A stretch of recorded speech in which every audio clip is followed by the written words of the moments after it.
Right, changing the needle packings in an Iwata Air Gunza gun.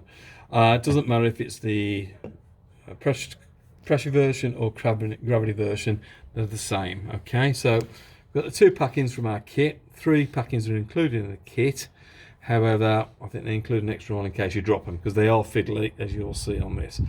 So the packings live in this housing here. Okay, and they're designed, as you can see, for the needle to run through it into the gun, and you'll see by screwing it down it stops the paint leaking out of the gun.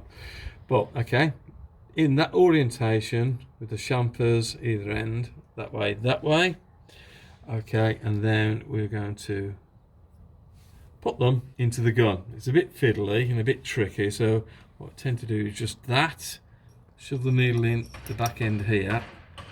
If I can do it, I can't really show you, but I've gone through there and I'm now into there like that.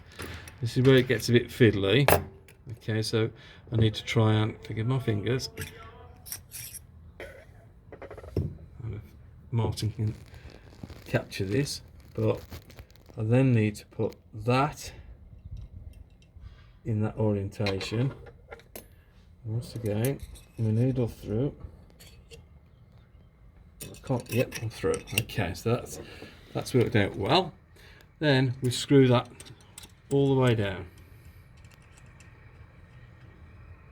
Okay, until we're tight.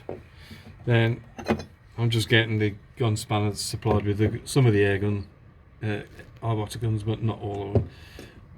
Any spanner will do.